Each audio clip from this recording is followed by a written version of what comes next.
Hello everyone, welcome back to my channel. My name is Heather. I am a styling, skincare, hair care, self-care enthusiast. I don't have any training in anything. I just have people ask me questions about stuff sometimes, so I decided to make a YouTube channel to share my thoughts.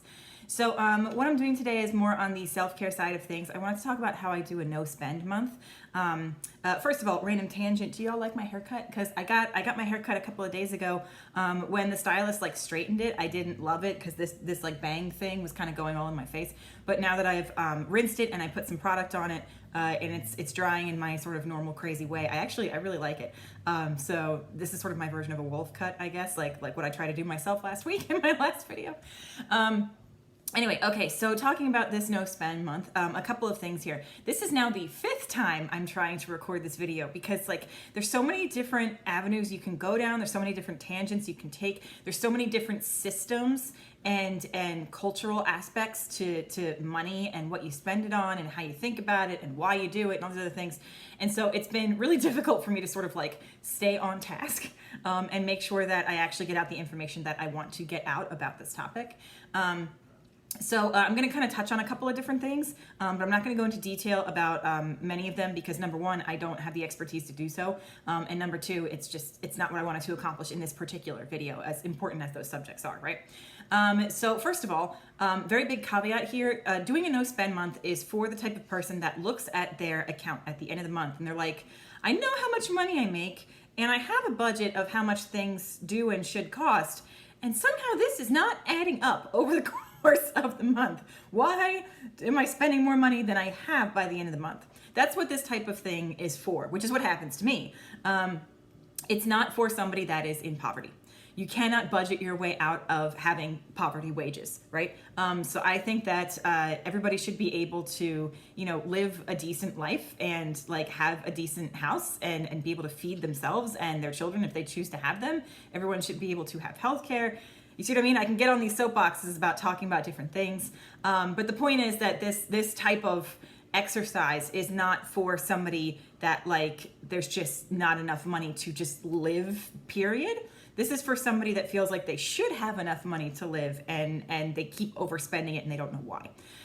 So that's sort of where I'm coming from with this. It does make it a little bit more difficult for me because I have some variable income. I teach music lessons after my regular day job. So my day job income is pretty steady. It doesn't really change. And my student income, like if a flu goes through one of the schools, I could be out $150 in a week pretty easily.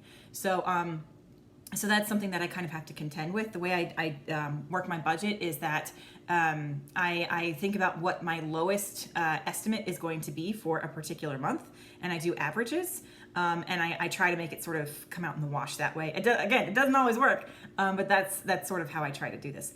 So another thing with these no spend months is I like to have an accountability buddy. And so a friend of mine, she does this with me, but she does it a little bit differently than I do. So clearly you can't go a whole month without spending any money at all. That's just not how life works. So what I'm trying not to spend money on is stuff like clothes and shoes and housewares and hair care and skincare and that type of thing, because I have so many of those types of things. Like I have a candle subscription, for God's sake. I don't need to go to Marshall's and sniff candles and we don't need to do that, right? So trying to find other ways to do things that are fun, that are fulfilling, and also trying to get underneath all of those feelings that might be behind why I feel the need to buy those things, right? Because sometimes it's just, ooh, shiny. And sometimes it's like, hey, I'm not super happy with my life right now, so I'm gonna buy something. And so if either one of those things is not like great, right? But, trying to get to the bottom of that and really be intentional with how I am spending my money. That's sort of the point, is being intentional and really doing everything on purpose.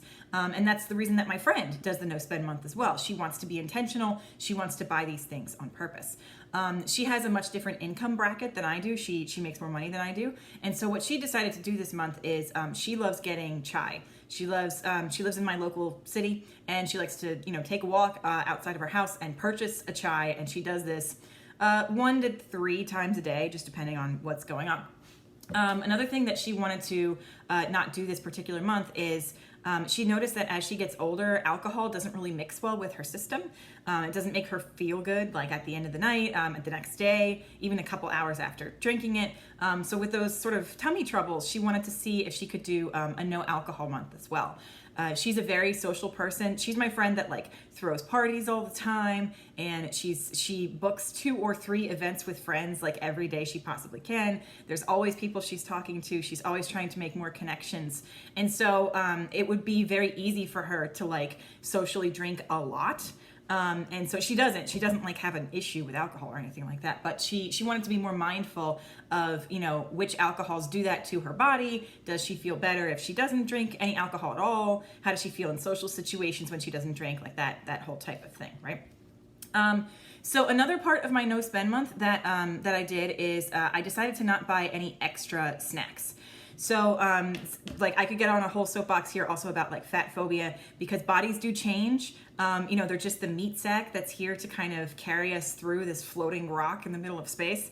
And there's so many people that have done so many videos for so many hours on fat phobia and diet culture and all these other things. What it boils down to for me personally is I do have a history of a bit of disordered eating, so I don't want to go there. But, you know, I want to be able to fit into my clothes. I have a lot of clothes. They're pretty clothes.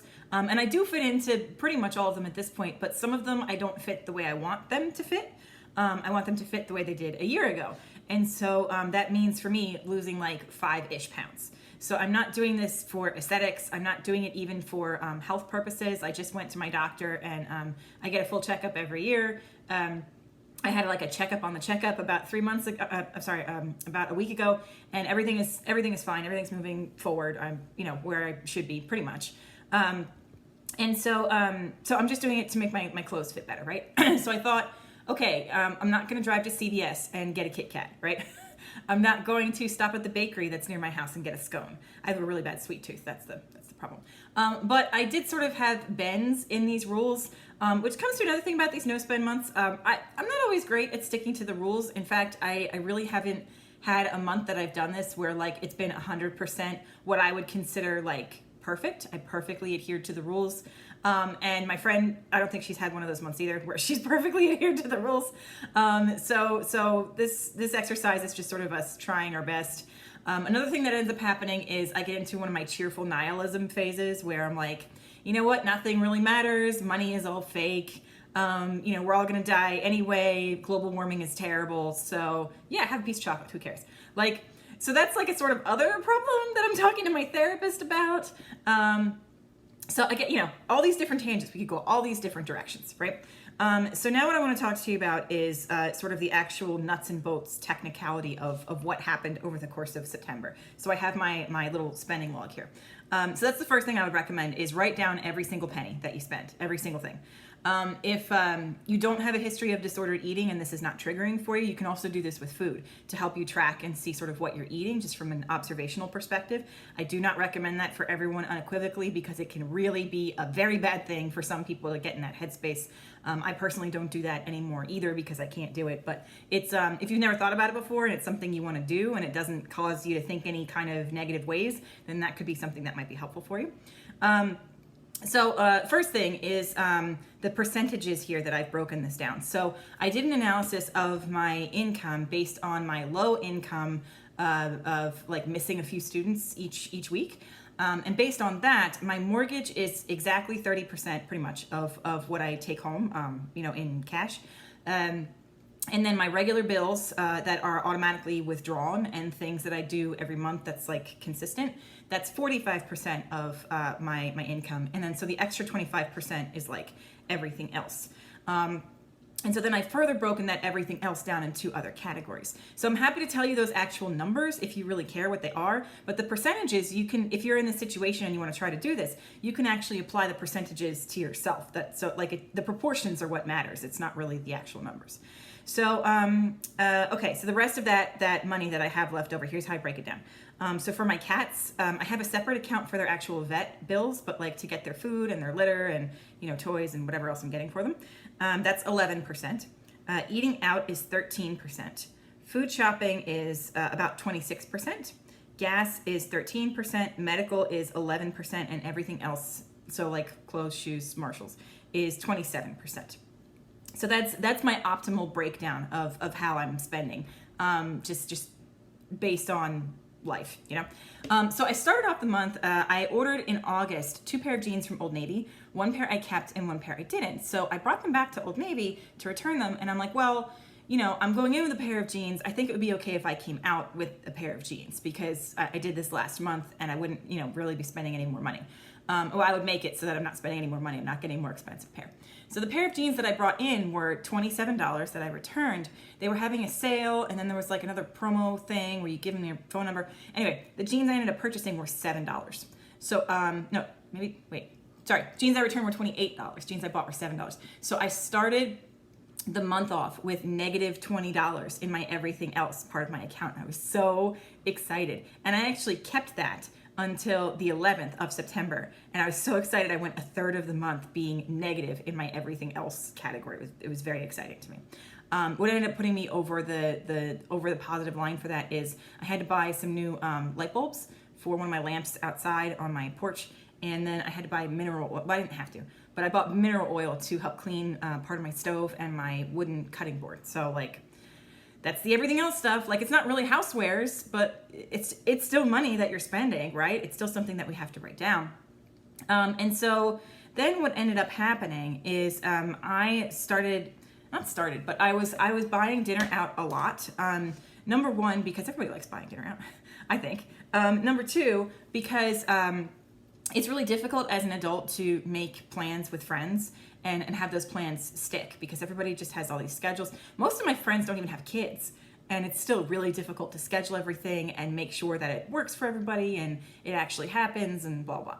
So because that's difficult, and because it took me so long to actually get like a true group of friends, I do not want to sacrifice social outings in the name of budgeting. I would rather sacrifice something else.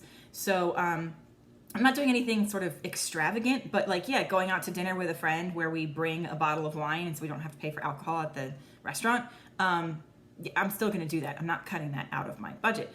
But then what started to happen is I like that feeling. And so now I'm buying dinner more because I don't feel like cooking. I want a certain type of food that I can't cook or that I don't have in the house. Like, I'm not a sushi artist, right? I love sushi. And my local grocery store has really great poke bowls. I'm like, why don't I just get a poke bowl? So I just started doing that more and more and sort of got in my cheerful nihilism. My eating out budget, I ended up blowing that by like over 100%. So I spent more than double what I should have spent on it, which is whoopsie. And so then towards the end of the month, another thing that I started doing is buying things that like I knew I was going to buy the next month, now being October anyway, and buying things that would arrive in October. And I did like accrual accounting, and I put the number in the next month when really I pressed the, purchase now button in September. So that's also kind of cheating. Overall this month, I don't think I did like a hideous job, but I still screwed up my budget in almost every area. So my cats, I was under by like less than 10%. Eating out, I was over by almost double. Food shopping, I was under by 12%. I'm doing this math real quick in my head. Gas, I was under by about 20%, which is great, but it's not that big of a number. Medical, I really blew out of the water because like my dentist is not technically in network for my insurance. It's this whole thing. It's kind of hard to explain. So while I have dental insurance, I still pay some amount of money for my dental cleanings. And between that and getting some medication, I totally blew my my medical budget by a little bit more than double. And my everything else budget, things just started to, gosh darn, add up. So, I had to buy birthday presents for my niece and nephew, and then, here's a bridal shower over here, and then I went to, there's like a Ukrainian league. I have a good friend who's Ukrainian, and so I wanted to go support the Ukrainian league. They had like a dance party thing, so then, I'm buying that. When I teach music lessons, I have to, but I choose to use sticky notes, cute sticky notes to write their assignments. I don't like writing in the books. And those sticky notes are really expensive. If you're trying to find cute ones, like cute Post-it notes, they're way more expensive than you expect them to be. So like I spent $20 on one pack of sticky notes. Like it's just ridiculous. They last a while, but like it's ridiculous. So I didn't quite do exactly what I wanted to do, but that's actually pretty normal for this experiment. I at least, was very conscious of what I did. And now what's happening for October is I have already blown everything out of the water. It is not very far into the month, and my everything else budget is already over by like 30%, because I don't know. I felt the need to buy the thing, right? So this is still something I'm actively working on and talking to my therapist and working on myself internally to try and not do these things that much. Because what's been happening is I just sort of have really good luck, and I end up sort of falling into a little windfall, and all of a sudden for a month or two I don't have any money on my credit card anymore. So I've gotten bonuses at work that I wasn't expecting, and that paid off the credit card. Or there's a benefit here in my state where, like, if you lived in a certain part of the state at a certain time, you overpaid on your taxes, so then they refund you some money. And so every spring for the next couple of years, I just get like a random payment of $500 in my account. I'm like, okay. I haven't actually, I filed an extension on my taxes, so I haven't done my taxes yet for this year. So you can do that. They prefer that you do that if you're planning on getting money paid back to you as opposed to you owing money, because then it's just a non-interest loan basically for the government. And they're like, yeah, sure, you can wait and we can just keep using your money for other things. So I'm gonna get my taxes back as soon as I file them. I'll get that back, and that'll be, I don't know, $500, $700, something like that. So I keep kind of falling into this, and that's not deliberate, right? That's not something that I have planned on my part, which means it can be something that is really easily taken away, which is why I want to try to get this under control. Because what could happen, and what's even happened to me to a degree, is like, maybe you get a better job, or you get a promotion, or you get a really great raise, and it seems like that money's just, it's just gone. No matter how much money you have, it's just so easy to spend. So I really kind of want to get that under control, because it's not like these money situations are going to get better if we don't sort of make it get better, and you make your money sort of work for you. So retirement accounts, which I do have, I should probably put more in them.